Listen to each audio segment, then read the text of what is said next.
Welcome to the Wordy Pair Podcast, your go-to hub for all things writing, world building, and the occasional dive into the weird and wonderful world of fiction. We're breaking down the barriers between you and your next great story. Whether you're a seasoned scribe or just scribbling your first sentences, we've got something for you. We'll be discussing everything from crafting compelling characters to dissecting the good, the bad, and the downright bizarre in the world of fiction. Okay, this script says you guys are eccentric.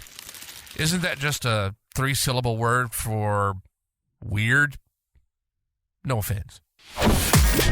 So, whether you're in need of inspiration, a good laugh, or just a couple of weirdos to keep you company on your writing journey, you're in the right place. Thanks for tuning in to the Wordy Pair Podcast.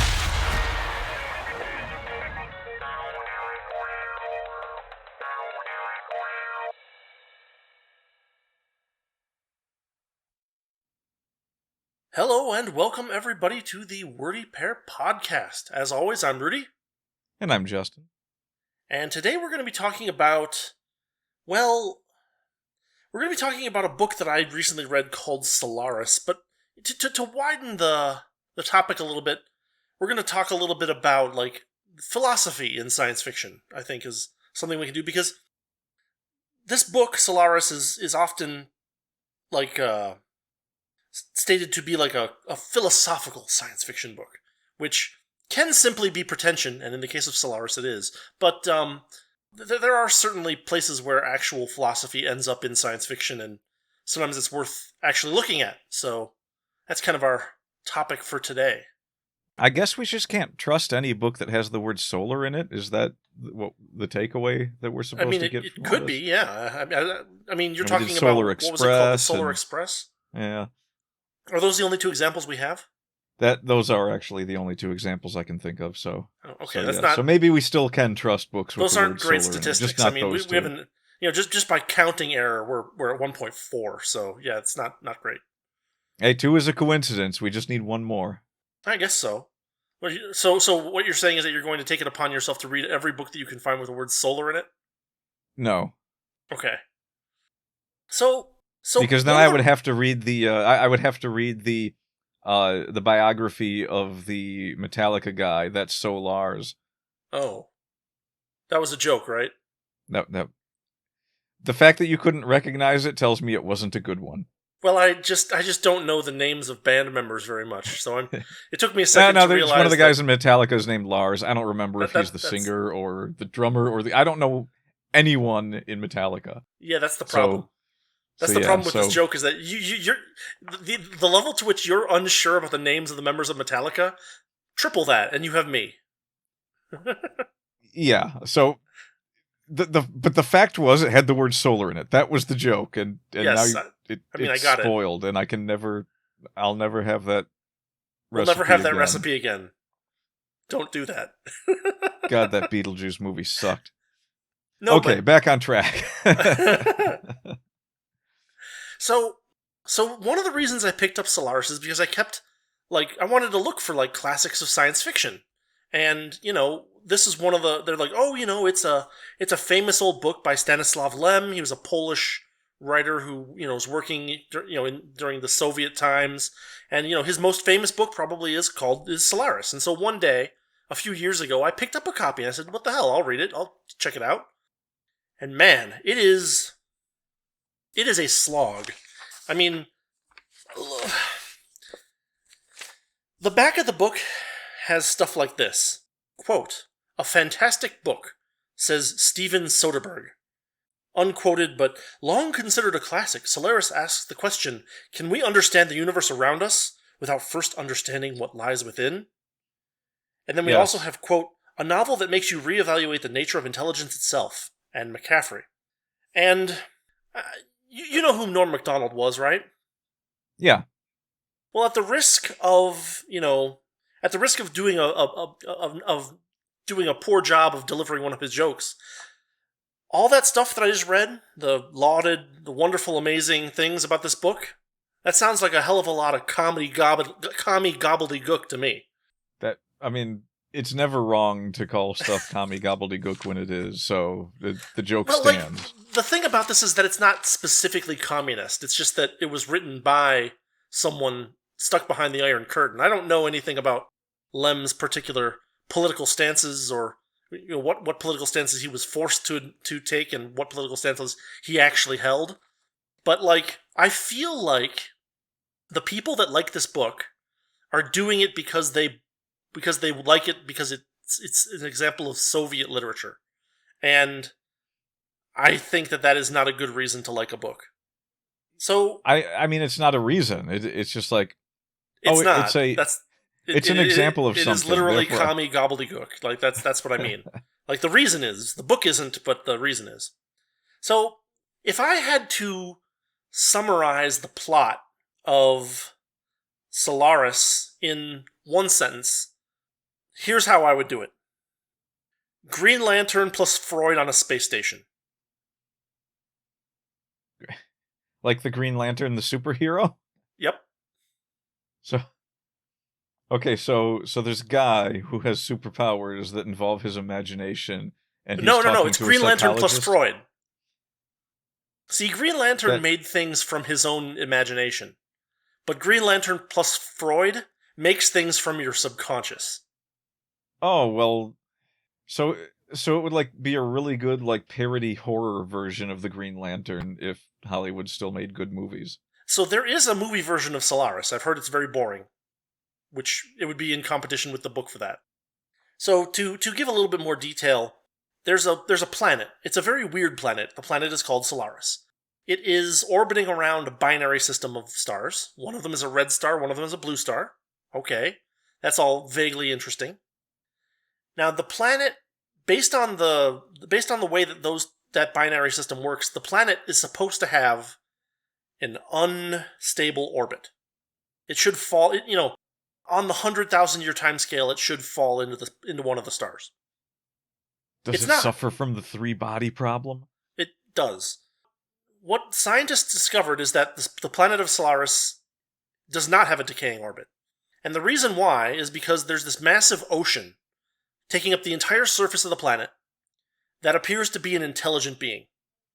Now, that intelligent being appears to move itself in such a way that it changes the inertial properties of the planet so that the orbit becomes stable. I don't know that you can do that. Can I ask in real physics? But okay. Yeah. But putting that aside, can I ask Sure. how they determined that it was an intelligent life form? Well, that's the philosophy of the book. That's the whole crux of the philosophical, quote unquote, philosophical power of the book Solaris. Because nobody's really sure, because the planet has there's so far been no contact that has been meaningful. The planet itself throws up these structures that are temporary but kind of resemble things from human memory, and this is something that's been okay. So it throws up planetary gang signs. No, more like, well, I mean, if a city, if a city is a planetary gang sign, then yes. But Sweet. imagine, I like it. Imagine a vast fake city made of yellow Play-Doh. That's kind of the impression that you get from the book. And so scientists have been studying Solaris for decades at this point, and throwing out all kinds of hypotheses about whether it's intelligent or not, or, what form its intelligence takes, or what these different creations that it spawns forth mean, and things like that. And so the whole crux of the philosophical problem, and I use that phrase, I think, in a way that belittles all real philosophical problems. The real philosophical problem that's being asked by this book is, what if two intelligent beings couldn't understand each other? To which I note that human beings talk past each other all the time, to a degree that neither of them understand each other. We already know what happens when two people that can't understand each other try to communicate. But that's literally how basic the philosophical question that this book asks is. And I find it hilarious. In the sum total of its questioning, this is the basis. Pretty much. I mean, the answer is maybe they. The basic answer is maybe they can't. All right, I'm going to stop you right there. Yeah. That is about the sum of the level of intelligence of your average communist. I mean, and they're in the that's middle actually of a the really bell good point. curve. Yeah. So okay. so yeah, that they view that as deep philosophical content without even looking at the point of human beings communicating with each other. That tells you everything you need to know about them and their philosophy, and I'm just going to leave that hanging there. I'm just going to let that all hang out. Okay. So I'm going to ask you a question now. Question away. Let's imagine that you are one of these very, very few, very, very select, very, very, like, high-quality scientists that gets puts on this station, all right? You land there, and things are a little weird, right? The people that are there that are supposed to be your colleagues are acting very paranoid and strange. You see something that you think that you're not sure you believe that it's really there. But let's let all that slide. It is your first day on the station. You do some research on what's been happening in the station before you got there. You go to sleep. You wake up. And when you wake up, someone that you know that is dead, is there in your room looking at you. And they're not hostile or angry or even like just a reflection of your memories. They actually appear to process information. You can ask them questions. They have knowledge of things that you know, but that the person who died couldn't have known because they died before you learned about the thing. So this is clearly some kind of entity that's generated by, well, not you, right? I mean, you could. Yeah, it could be hallucination, but you're a scientist. You don't hallucinate as a matter of course for the most part. You can reach out and touch this person. You can give them a high five, and you can ask them questions, and other people can see them too. Okay. What is the first question? Well, hold on. Let me just finish framing here. Remember that you were placed on this station for the purpose of trying to understand this supposedly intelligent ocean, and if possible, to communicate with it. Now, what do you do? And ask as many questions as you want. Okay, well, first things first. Yeah. We've established communication, so how is this one of the philosophical questions of the book? Because you just said that you can communicate with these things. Yes, but these things aren't necessarily the same intelligence as the ocean itself. Okay, fair enough. My first thought would probably be along the lines of, okay, everyone was acting weird when I got here. Maybe all the people here were already these homunculi incarnate already. Okay. I would assume that I would just start asking questions about what in the world is going on the planet to the people there. Sure. And I think my first question would be whether or not they were some kind of hive mind or if they had individuality. Because then my question would be, am I also one of them? Well, I mean, I would assume not, because assume not. Sure. I go with the Granny Weatherwax philosophy of this one's real. but like other things that you might do would be to say like, hey, we come in peace, or maybe ask questions and try to figure out what they know and if they know anything about the ocean that you're supposedly studying. These are all natural, normal things that a scientist might do in this situation. You would poke and prod. A scientist's job is to take a stick and poke things with it. Okay. And so, here's what actually happens in the book. Oh, God. The guy who just got there, who is definitely not crazy yet, finds this person, and let's be clear here. This entity, this thing, has the shape and mental processes, apparently, of someone that he loved very, very much who killed herself. So it's like, there's like a genuine emotional thing going on there, right? Where you'd be like, is it really you? I mean, it can't be you, but you can understand that someone might be confused, but they'd try to rationalize it out or maybe understand it better, right? Sure. Yeah, that's not what our great protagonist Chris Kelvin does. What he does instead is he tricks it into an airlock and pushes it out an airlock, effectively. Okay, well, there's a few problems with that. There are quite a few problems with that. The biggest problem is that Look, you can assume hostility on the part of the alien if you want. That's fine. It's Oh, no, he perfectly doesn't. reasonable, but... He doesn't assume what? hostility on the part of the alien. What do you mean he doesn't assume hostility? He pushed it out of an air... What That's is he my assuming? point. I don't... That's the thing. The characters in this book are so flat and nonsensical that I hazard to even guess what his thought process was, why he made this decision. But this is what he does. Are we sure this isn't a comedy? Like this sounds like a comedy bit I would write, where I have a character that... So I did this. I mean, I did this in that Cinderella story where it's like they had the I did the thing with the goat that talked to Cinderella, and yeah, she was basically there to cook it, and it starts talking to her and tells her it will grant 3 wishes, and then she just says goats don't talk and cuts its head off. Right. This is exactly that. It's like, okay, here is exactly what I need as a scientist. I'm gonna push it out of an airlock.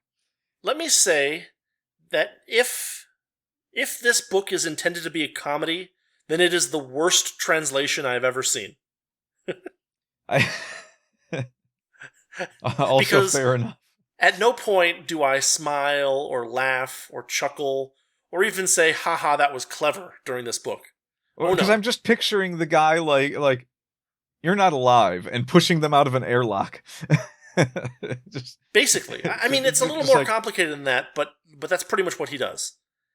But apparently he doesn't do it in a funny manner, so it's not a comedy. No, it's not funny at all. It's actually... Because realistically, his job there is to try to communicate with the planet. And if the planet is like, hey, how's it going? You don't shoot it. You say, hey, how's it going? Or something. And then you see if maybe it can talk to you about things or something. But that's not what he does. He doesn't technically push her out of an airlock, but he may as well have. He puts her into a spacesuit, puts her into a shuttle, and throws her off into an unstable orbit over the planet, never to be seen again. And so this is a creature that willingly allowed him to do all of this. Like, yes. It went along with everything he... Yes. So as a scientist... Yeah. As a scientist, right. If you have a creature that appears, and it has the intelligence to create form that you are familiar with, and to communicate with you, yes. and it does not show any immediate hostility, yes. It has in fact established that it's not directly hostile because it was watching you sleep, so it could have killed you if it wanted to. Correct. And it then proceeds to go along with everything up until the point where you're going to push it out into space. Yes. At what point, as a scientist, do you think you would be like, all right, it's probably safe to try to communicate with this thing a little bit before assuming the worst? Well, I mean, again, there's no evidence that he is assuming the worst in any sense. He just does it. I mean, that just makes it worse, though. I know. Like he's assuming nothing. Therefore, I can't even believe he's a scientist. Right. His job is to try to communicate with the planet. He's just been offered a means to possibly do that, and his reaction to that means, like showing itself in front of him in a form that is friendly and familiar, is to destroy it. It's like if you put me in a lab and you said, I want you to investigate this particular physical process, and then I discovered the physical process and maybe did some tests on it and confirmed that it was real, I wouldn't destroy it. I would be like, here's the thing, I found it, I found the thing. That's the reaction that's the proper reaction of a scientist to discovering the thing that he was looking for may be real. Yeah, so what was the guy's name? Calvin? Chris Kelvin. Let's talk Kelvin, like the Kelvin, like measurement? like the temperature, yeah. Yeah. So let's talk about what kind of scientist Chris Kelvin is. Yeah. Chris Kelvin is the kind of scientist that if he were in a music video, say a music video where someone hands him a phone and tells him that it's his dad, he would throw that phone on the ground. Mm-hmm. Yeah, because that's what happened here. It's like, here's communication. No, not having it. Like what is the mental process there? Was he so literal in his interpretation of his job that someone came up to him and said, okay, your job is to try to figure out how you can establish communication with this planet. He is given communication, and in his head, he's like, well, I don't need this. My job is to figure out how to establish communication, not actually do anything with established communication. So this can go right out the chute. It's a danger to my next yeah. grant proposal. That's actually a much better interpretation. But yeah, that seems to be what's happening in this situation, and I for one, like, I think it's not unreasonable to assume that something might be hostile that you're unfamiliar with, but it doesn't necessarily mean it requires immediate extermination. Like the planet itself might be hostile for all they know. Maybe all of that creating cities and the planet has been surprisingly hospitable to humanity, except that the atmosphere is not breathable. Like, when it creates these things that people can see that kind of resemble human towns, like, it lets people walk on them. And there was, like, one incident where a bunch of people stayed on one way too long, and then it collapsed, and a bunch of people died. But, like, other than that, the planet has been almost entirely non-hostile. I mean, maybe it's a baby planet that hasn't figured out how to accommodate humanity. Oh, actually, you just solved the ending. I solved the ending, didn't I? Kinda, sorta. Why am I not surprised that it was that simple? Well, okay, so the ending is kind of ambiguous, but one of the suggestions that they make is that the planet is some kind of, like, baby god. So like little Gaia. No, not Gaia, because Gaia has a purpose. Ah, I see. No, they talk about, like, they posit this idea of some kind of, like, god that has no purpose thing going on. It's kind of silly. I mean, it's very communist, I guess, now that I think about it, but it doesn't make a whole lot of sense. Well, I mean, you said you're being redundant now. True. I was kind of hoping that the planet was an evolutionary dead end, like it was a living thing, and the reason it wasn't falling into the sun was because it had one evolutionary purpose left in its existence. Every time it got a little too hot, it was like, oh, better step over a bit. And that was like the entire existence of the planet. And all of the cities being grown and destroyed were just like happy accidents. Yeah. like evolutionary tendrils that didn't quite catch. That to me would definitely help it be a better comedy, but it's not trying to be a comedy, unfortunately, so. Again, unless it's like the worst translation ever. Yeah. So, okay. Let's move on a little further. Let's imagine that you're in this situation, and you discover that not only did your companion appear, but the other scientists that were here had other companions that appeared. And, these companions are not all, like, people that they missed or loved or whatever. Some of them are just appear to be, like, odd conglomerations of like something that was maybe in their subconscious or in their imagination without them realizing it. For example, hang on. Yeah. So you're saying we all pushed our loved ones out of an airlock, but the one guy who hated the person that appeared is playing cards with him in the back? Oh, that'd be great. That'd be funny. That'd be interesting. But no. Yeah, I'm sorry. So I'm gonna break this down a little bit because it might take a minute or two. The conclusion that you draw from reading this book and from listening to what the characters say to each other is that each person on the ship got their own companion. Now, if you were an author writing about this and you wanted to kind of delve into this, what would you do? I would probably. Oh, it depends on. Okay, so one route you could go is you could have the characters discussing past events that to try and test, like. Okay, so if it's something that is coming into existence based off of subconscious, you test that by asking it questions that only you could possibly know, and establishing that, okay, yes, this thing is pulling directly from some kind of inner thoughts or memories. No, but I mean, as a writer, right? Like, how do you handle the fact that each scientist on the space station has a companion? Like, what do? Do you Well, for instance, okay, so you could. I mean, if it's a horror story, it's obvious that they're going to all be eaten by these things. But if it's not a horror story, if it's a story about science fiction, one of the things you could do is you could have the characters try to establish some kind of working sort of colony with the other creatures The entities, and try and treat them like humans to see just how far this thing can go and what the possibilities are of establishing broader communications. I'm even more basic than this. Like, for instance, would you tell the reader about the other forms that the other scientists were seeing? Well, yeah. Okay, cool. So we've both just agreed that the writer of Solaris was stupid, because that's not what happens. Hang on. So you're telling me that this story has a bunch of scientists whose latent memories are creating what appear to be living people that they can communicate with. Yeah. And none of them, not only did none of them maybe tell the others, but they don't consider that, oh wait, well what happens if we try to communicate with the ones that didn't appear to us?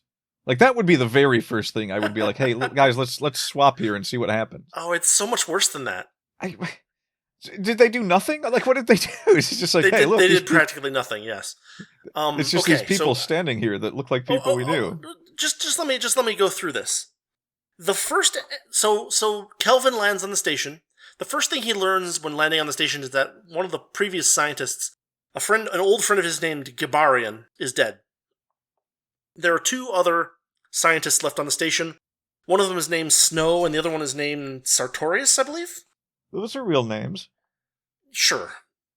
As Kelvin is kind of looking around the station and kind of getting his compass together, getting his feel for what the station is like, he suddenly sees like a black tribeswoman, a giant black tribeswoman from some African tribe, and he hides, and she walks by, and then he continues looking around for other things. Now, it turns out that this black woman who jump-scared Kelvin in the book is the companion for the dead guy, Gibarian. And what we discover is that upon Gibarian's death, they put him into a cold room where, his body won't decay, hopefully, right? And this creature goes in there and basically lays down next to him and then eventually vanishes. Okay. That's all we get to know about that one. Now, okay. As for Snow, we get to see Kelvin talk to Snow in Snow's room for a few minutes, and at the very end, right before Kelvin leaves, he realizes that Snow had his hand inside a cabinet as if he was holding someone's hand. That's all we get from that. And then as for Sartorius, all we get is a glimpse on a video screen of what appears to be a straw hat. That is all the detail that we learn about the other... One Piece fan. Possibly, yeah. That is all the detail we get about the other creatures or companions who are the ones that are not related to Chris specifically. It's a masterpiece of narrative work. Yeah, in the whole book. I mean, because it's not a bad idea on its face, but then you don't do anything with it. Like that's that's the meat of the book. That's the good part of the book. That would be if it were in there. It's not the fact that there are these alien creatures. No, you never find out what they are, or you never find out what the forms of the other ones are. We find out what they are scientifically, because the one that Kelvin throws out into the rocket, Snow is like, yeah, she'll just show up again tomorrow, and she does, and she doesn't remember anything. She's just as friendly and non-hostile as before. And what they discover basically is that she's some kind of like mass of neutrinos that are pushed into a particular form with magnetic fields. Now, these things have not been detected before, but if they were neutrinos, and neutrinos are notoriously difficult to detect on their own, but the fact that in order to be operated like this, they must be subject to rapidly changing magnetic fields means that there sure as hell is something that you can detect to determine where these things are and what their shapes are and what they're doing and learn a whole lot about them, but they never do that either. Wow. Now they start brainstorming a way to destroy these things permanently, rather than talking to them. What? Wait, hang on. The only way that...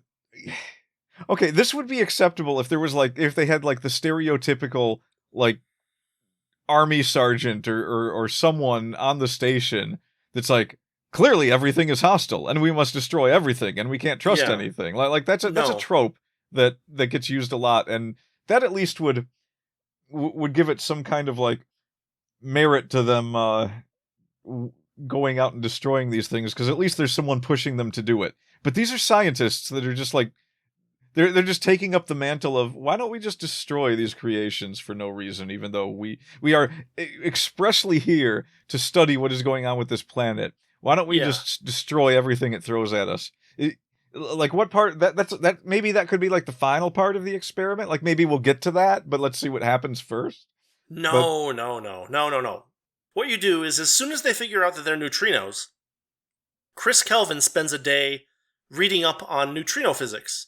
And he determines that destroying or, deconglomerating a bunch of neutrinos with that much mass and that much form would blow up the station.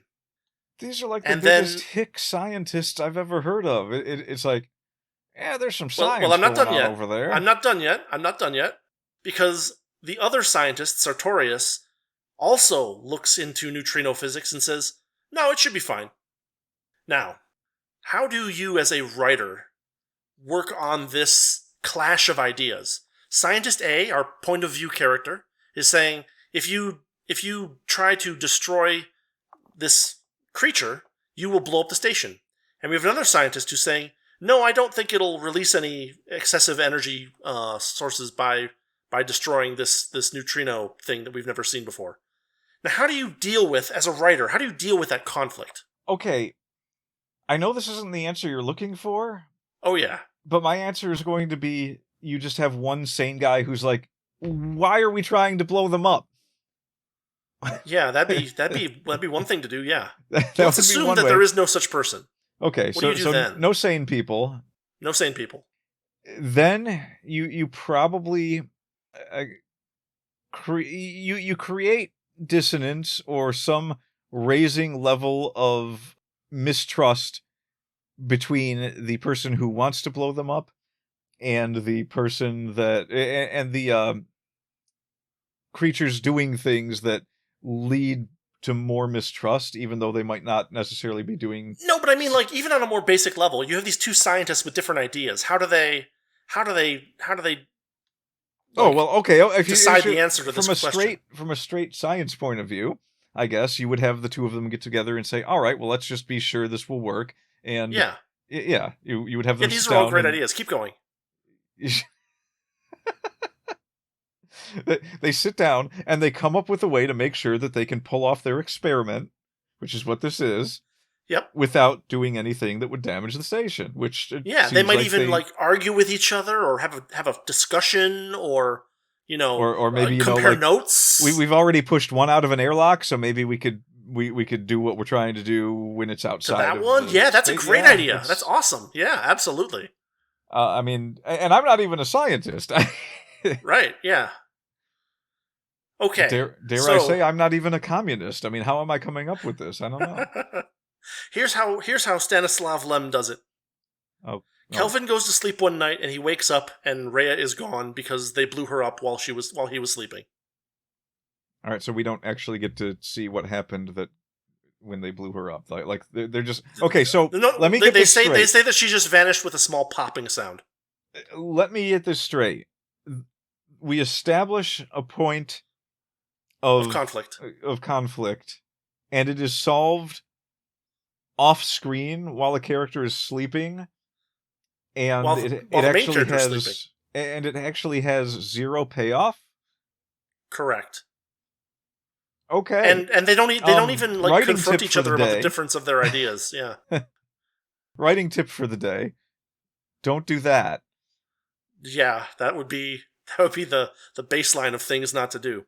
This story sounds like the murder of every interesting concept that it came up with. I mean, even worse than what was the other story with the space pizza? Space pizza? The object in that. The object. Yeah, the object. Yeah, This is even worse than that, where it's like, Oh here's an yeah, interesting idea. The object had some mildly interesting characters. Yeah, this story sounds like it's coming up with, it's got interesting ideas and it's blowing them up off screen. This book doesn't even have interesting ideas. I mean, like neutrinos as a mass is not really an interesting idea. It's just like I'm gonna. It's like if I took. It's like if I took. It's like if I took a poster and I put the names of every particle on the poster and threw a dart at it, and then said, "Oh, it hit neutrinos. Okay, it's a neutrino thing." Yeah. Yeah, so that's not really I wouldn't call that an idea. I would call that a. Well, that's not the part I'm calling an idea. I'm talking use of jargon. Yeah, I'm talking about the people that are appearing out as if straight out of people's subconscious.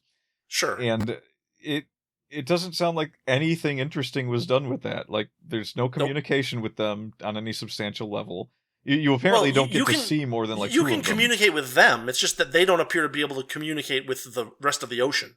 Yeah, but even so, it's something that springs forth fully formed. It should be possible to. It's so essentially you have a situation where a living being is created, but you're basically talking to yourself because it's based on your own subconscious. Well, no, not quite. I mean, the creature, the one that we do see, Rhea, is this creature who is taking on the shape of Chris Kelvin's dead lover.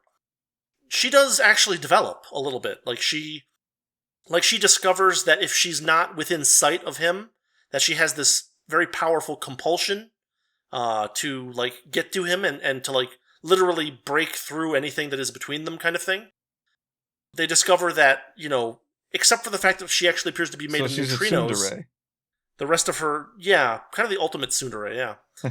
And like they discover that they can like do tests on her blood. And it acts like real blood, but if you look at it under a neutron microscope, it appears to not be made out of atoms.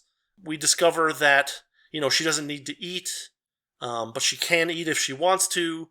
We discover that she kind of gradually becomes aware that she's not the person that she appeared thinking she was.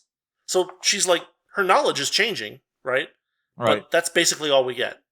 And then they make her disappear with a light popping noise. And we don't get any payoff whatsoever as to what the ocean creature might be, what its intents might be. It's like, it might be a baby god. We don't know. That's all we get. Yeah, basically. Well, basically the conclusion is that we just can't talk to it.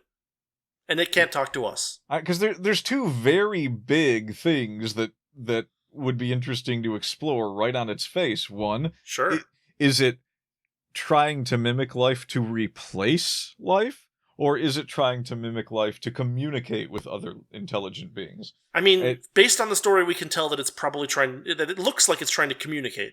It's definitely not trying to replace anyone, because nobody gets replaced. Well, I mean, if you consider that it's creating creatures that are becoming more aware of what they are, it could be a situation where it creates things that, should it find a way to do so on a populated planet like Earth, it could force people's own subconscious memories to create things that would overtake society.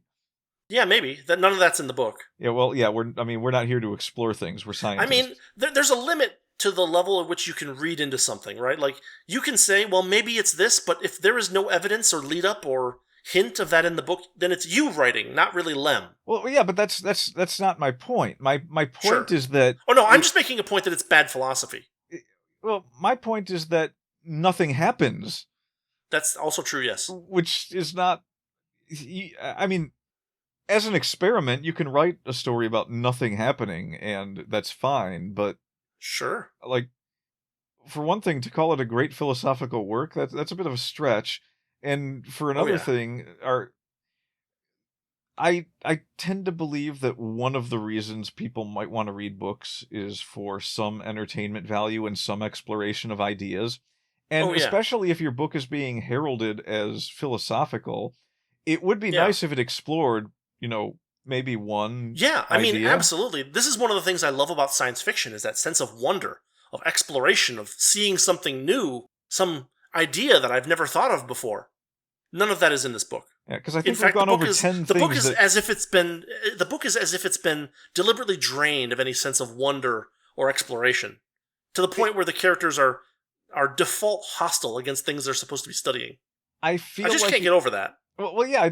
I feel like it's an like it's an elementary school student who's just like, all right, come up with an idea for a story, and their idea is, what if there was a living planet that that could create intelligent beings based off of your subconscious memories? It's like, okay, cool, and then everyone just stands there silently for a minute, and then the teacher's like, oh, okay, so what if? Now we answer that question, right? No. And then the teacher sticks his finger into his mouth and goes, and that's the end. I mean, okay. Like, this is... So there's another piece of Soviet literature that I've read recently that I want to kind of contrast a little bit with. It's called Roadside Picnic. It's the book that the Stalker games are based off of, actually. I don't know what the Stalker games is, but sure. It's basically... Okay, so both of these books are about first contact with intelligent alien life. Solaris handles contact very poorly. Here's how Roadside Picnic handles it. We never actually saw the aliens. The only thing that happened was that the aliens landed somewhere, and they left behind things that were effectively garbage to them, that are so beyond any of our comprehension that they are the kinds of things that men will pay millions of dollars for, and can be turned into the most bizarre, interesting, and useful tools that mankind has ever seen. Moreover, the aliens, having landed on a few places on Earth, have changed those places in such a way that they are now incredibly hostile to human life or any life at all. In fact, there are these strange distortions where gravity or temperature or some other, vital environmental variable seems to change drastically in a way that is both unpredictable but somewhat systematic, so that people actually can make a living by learning how to go into these places called zones and look for these bits of alien litter that mankind is using to advance itself into the future. Now that is a philosophical idea, and that is a novel treatment of first contact. And we meet alien, can't talk to alien is not. I mean, I don't know. It's you said that both of these stories dealt with first contact, but there is no way in which Solaris dealt with any kind of contact whatsoever. It's almost as far removed from contact as you can be while physically touching something. It thinks it did. Because, okay, I'm going to ask you a question that should lead into my next point here. How do you handle exposition in your stories? I don't know if this is going to lead into it as well as you think, because I'm not sure what you mean by the question. I mean, How do you handle giving useful information about the world or the characters or the background of things in your story? You mean like having characters discussing things that are going on around them, or things that would be one way to do it, mysterious, or maybe mentioning an offhand report that someone read that contains something mysterious, but not necessarily anything more than an innocuous thing. Absolutely. Little tidbits here and there. Mm-hmm. You're going to tell me that they basically exposition dumped, aren't you? So, well, before I do that, let me ask you a question. When you write exposition, do you try to make that text engaging, or do you try to make it as boring as possible? I would aim for engaging. You can do a textbook dump if you want to, but you better be writing a textbook. And even then... Yeah, okay, great. So the way that exposition is handled in Solaris is like this.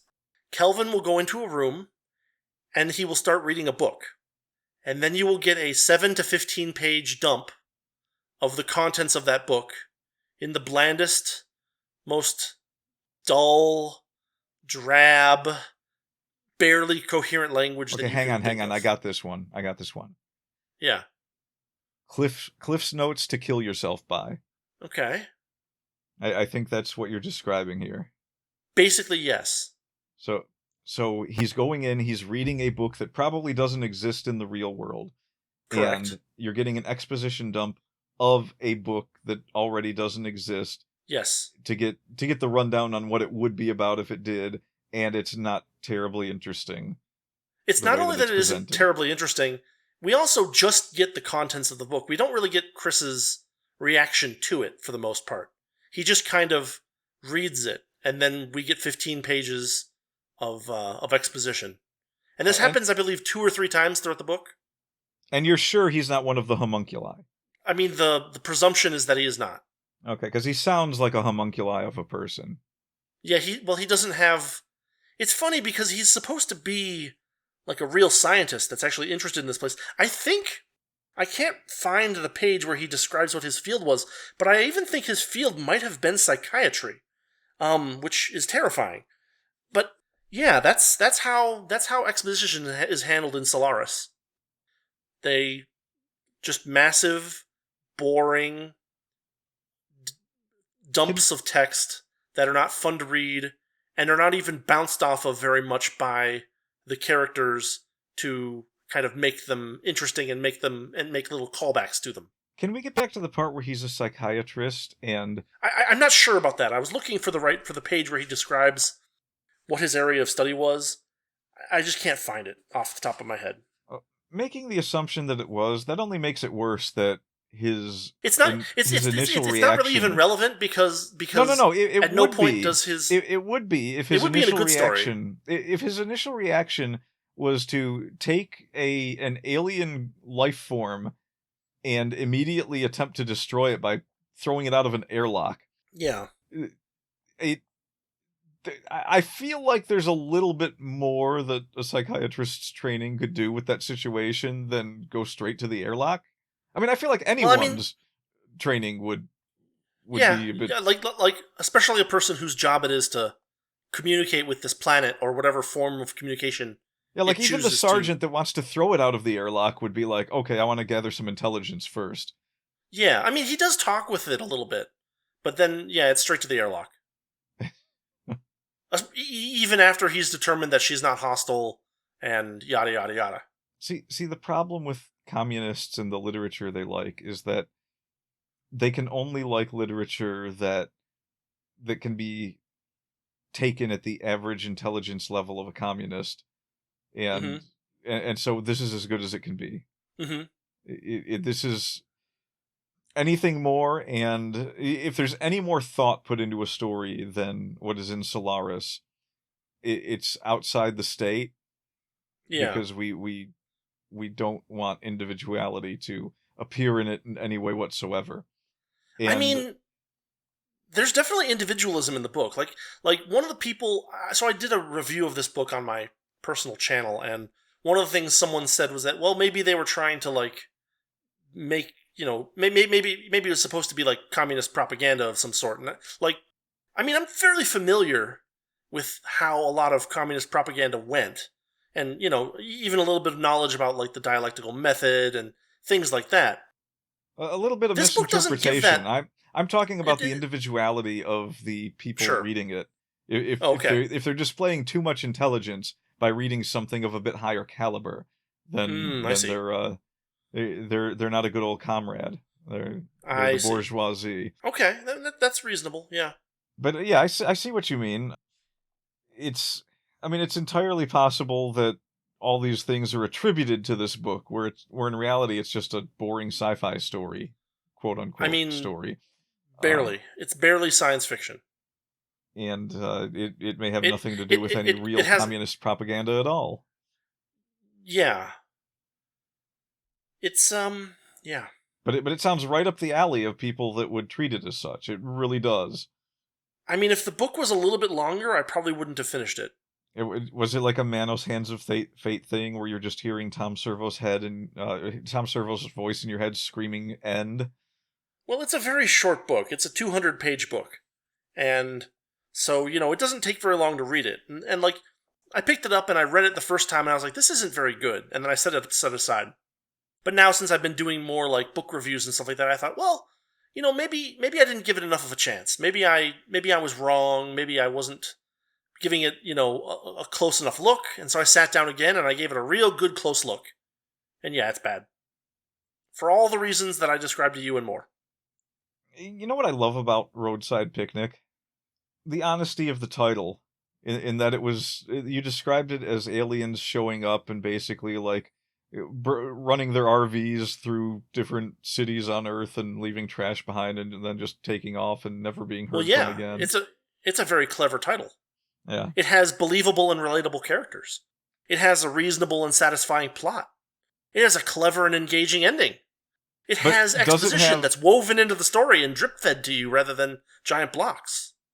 Do you think those aliens have a version of the Crying Indian where they've got like an advertisement about leaving your trash on planets? Yeah, but it's a human. But instead of like a crying Indian, it's a human being compressed into the size of a golf ball by some kind of gravitational disturbance. It's like perfectly round too. Yes, absolutely. With giant googly eyes that are just forming teardrops that steam away because it's a superheated sphere. Yeah. But with the same grainy film footage and music of the old Indian commercial. Yeah, yeah. So I take it that story was pretty fun to read.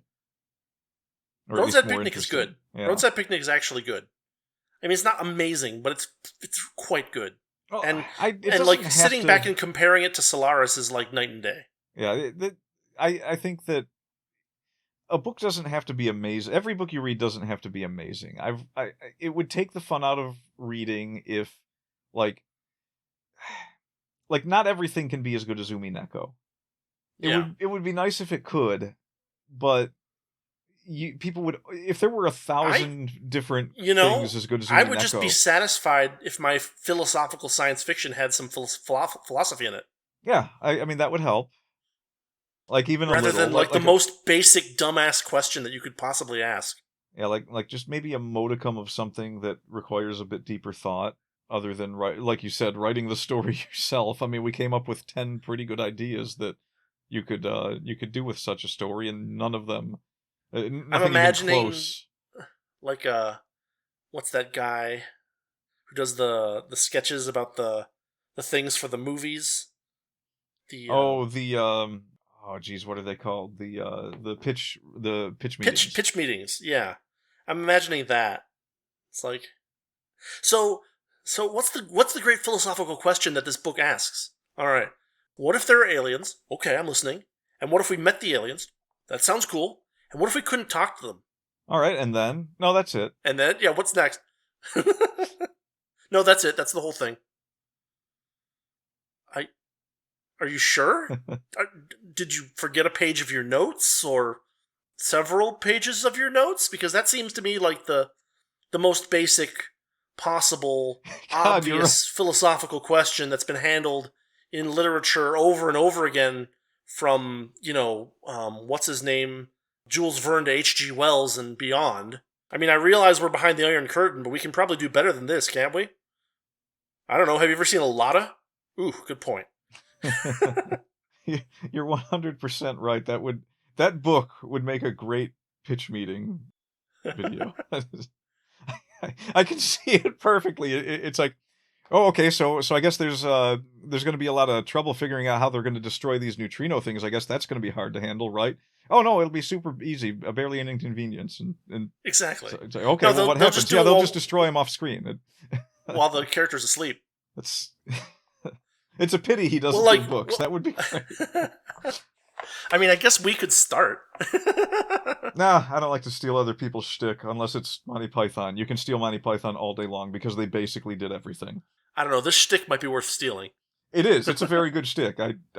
It is. I don't even know. Like I guess that guy was famous for doing other sketch comedy with like a group or something, but that's the only thing I know him for, and it's probably the only thing I ever will because it's fantastic. I have not gotten bored with them yet, and I've seen 100 of them. Anyway, we don't need to make this super duper long. That is the great work of philosophical science fiction known as Solaris. It is a 2-star book at best, out of 5. And bring the book back up. Bring your book back up and go to the back and just remind us what Anne McCaffrey said. Quote, a novel that makes you reevaluate the nature of intelligence itself, end quote. Now, I mean, I guess I did pay money for it. That has me reevaluating the nature of intelligence itself. Yeah, that's kind of the point I was going to get. It is. It's making me it's making me think about the nature of intelligence, but not in the way I think Anne McCaffrey meant. I mean, you know, if we're talking about literature that was written under the thumb of the Soviet rule, I mean, shoot. If I want something uplifting, I'll just go read the Gulag Archipelago again. It was more interesting than what you just described to me. Oh, I mean, you know, I have scratches on my wall that are more interesting than this book. Many of them from the Gulag. So, yeah, that's what I've got for you for this week. Any final thoughts before we close up? Other than Anne McCaffrey having that quote, and just remember, Anne McCaffrey writes books. She might. I don't know who she is. Doesn't she? Am I getting her mixed up with someone? I mean, she's probably a writer. Yeah, they usually get the names of. They usually get authors to say things on the backs of these books, but yeah, I guess so. Good God, she probably didn't even read it. Just like, oh yeah, I can write something vague, sure. I've heard good things about it. Shoot, actually, who was it that wrote? Because I always got Anne McCaffrey confused with the person who wrote the Dragon Riders of Pern. Oh. Who was that? Okay, we're Margaret? doing an internet search as we speak, doing it live. All right. Dragon Riders Pern. And that was Anne McCaffrey. Okay, so okay. Someone who has written genuinely good ideas and good stories takes that book and says, you know what? Actually, now that I think about it, maybe she was making the same joke I was making when she said it makes you reevaluate the nature of intelligence. It's like, yes, technically intelligence came up with this story.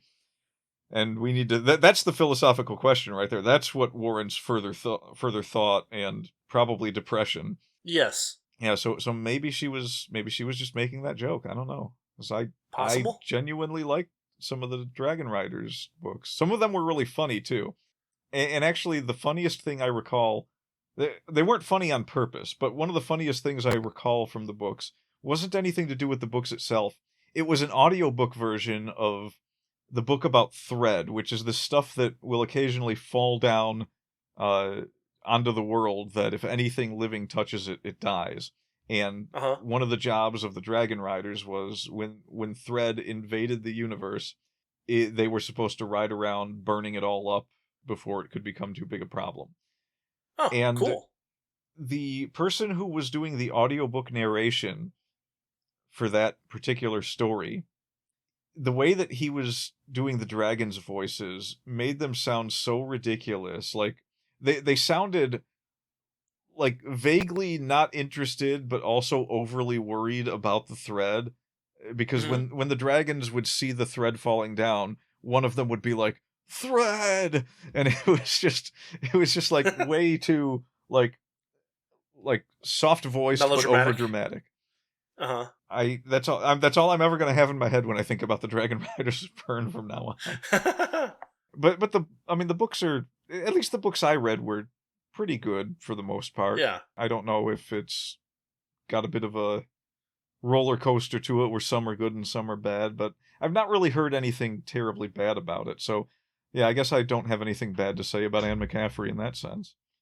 Yeah, I don't know either. I mean, I didn't realize, I didn't know anything about who she was, so I just assumed she was some hoity-toity author that was like, well, this book certainly has cultural significance. You know what I mean? Yeah. Well, Anne Rice, I think, was the person that I always got her confused with. So okay, Anne Rice is the one where it's like, because I remember at one point I was like, I think I was talking to someone about the Dragon Riders of Pern, and I said Anne Rice, and they were like, "You mean Anne McCaffrey?" Oh, yeah. I still get them mixed up to this avoid. day. Like a year's gonna go by, and I'm gonna forget again. I mean, unless you are an avid rereader of those books, it's kind of understandable. Yeah, I've only read a couple, and I don't even think I knew the author's name when I read the first one because I didn't even look at the cover. Just like, ooh, dragons. Yeah, I mean, back in the day, I would pick up books for the same reason. Yep. All right. Well, do we have any closing thoughts, or do we just pull a Solaris and like just stop thinking right now? I'm surprised that I'm surprised that I didn't get anything new out of this book on a second reading, because usually I will. but this one I did not. I just became sadder and more frustrated as the book went on. So we'll just cut it off there. Yeah, well, we'll have to. We're going to be ending the podcast permanently anyway, because after this I'm throwing you out of an airlock. For science. Yeah, for science. Or not for science. He didn't even do it for science. He did not. All right, everybody. We will see you next week with some more Wordy Pair goodness, assuming I have not been thrown out of an airlock. But we'll see. As always, I'm Rudy. And I'm Justin. And we'll see you next time. Have a good weekend, everybody. Thanks for listening to the Wordy Pair Podcast. Our passion is all things writing, world building, and getting into the weird and wonderful world of fiction. We hope you enjoyed our unique takes. If you did, make sure to like, rate, review, and subscribe to get your weekly dose of writing weirdness. We'll be back soon, but in the meantime, hit us up on Twitter. For Rudy, it's @Rudolph_Cone. And for Justin, @Ninja Mouse Chew. See you next time on the Wordy Pair Podcast.